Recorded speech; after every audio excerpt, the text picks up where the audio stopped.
एक छठ पूजा करने आया युवक डूब गया है। पश्चिमी यमुना नहर में ये युवक डूबा है। परिवार के साथ छठ की पूजा करने आया था। युवक का नाम दीपक बताया जा रहा है। पुलिस ने शव को नहर से बाहर निकाला है, पोस्टमार्टम के लिए भेज दिया गया है। 18 साल दीपक की उम्र बताई जा रही है। छठ पूजा के दौरान नहर में डूबने से युवक की मौत का मामला सामने आया है। करनाल से आपको ये खबर दे रहे हैं। अपने परिजनों के साथ छठ पूजा करने ये युवक पहुंचा था और मौके से तस्वीरें आप देखिए जहां परिवार वाले बिलख बिलख कर रो रहे हैं। 18 साल का ये युवक दीपक जो पश्चिमी यमुना नहर में डूब गया है। छठ पूजा के लिए ये नहर में आया था। नहर में पानी ज्यादा होने के कारण दीपक डूबा है।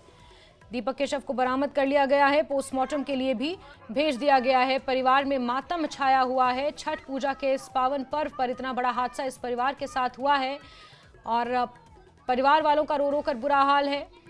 करनाल से ये खबर आपको दे रहे हैं जहां पश्चिमी यमुना नहर में ये हादसा हुआ है। 18 साल के दीपक की डूबकर मौत हो गई है। छठ पूजा के लिए ये नहर पर पहुंचा था। युवक के शव को बाहर निकाल लिया गया है, पोस्टमार्टम के लिए भेज दिया गया है। हिमांशु नारंग हमारे सहयोगी करनाल से ज्यादा जानकारियों के साथ फोन लाइन पर मौजूद हैं। हिमांशु, जरा बताएं किस तरह ये हादसा हुआ, क्योंकि ये स्पष्ट किया गया था प्रशासन द्वारा भी कि छठ पूजा के लिए घाटों पर सुरक्षा व्यवस्था चाक चौबंद है। बिल्कुल, आज सुबह का वक्त था जब उगते सूरज को अर्घ दिया जा रहा था। दीपक नाम का व्यक्ति अपने दोस्तों के साथ, अपने रिश्तेदारों के साथ, अपने परिवार वालों के साथ पश्चिमी यमुना नहर पर पहुंचता है और वहां पर जो घाट बनाए गए थे वहीं पर अर्घ दिया जा रहा था। लेकिन दीपक, जानकारी ये मिली है कि इससे पहले भी 2 बार उस घाट को क्रॉस करके उस बाउंड्री लाइन से आगे चला गया था। एसडीआरएफ की टीमें वहां पर मौजूद थी। उनकी तरफ से दीपक को वापस भेज दिया गया था एक सुरक्षित स्थान पर, लेकिन उसके बाद दोबारा से वो आगे की तरफ जाता है और उस दौरान हादसा हो जाता है और इस हादसे में दीपक की मौत हो जाती है।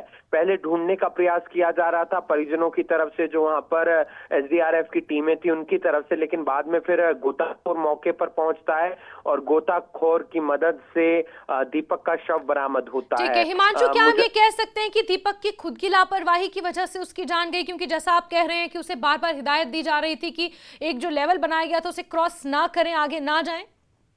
इस तरीके के हादसों में अक्सर व्यक्ति की ही लापरवाही होती है, क्योंकि जो प्रशासन के नियम होते हैं और जो उनकी तरफ से हिदायत दी जाती है उसका हम उल्लंघन करते हुए नजर आते हैं। अगर वो उल्लंघन नहीं होगा तो फिर ऐसे हादसे भी नहीं होंगे।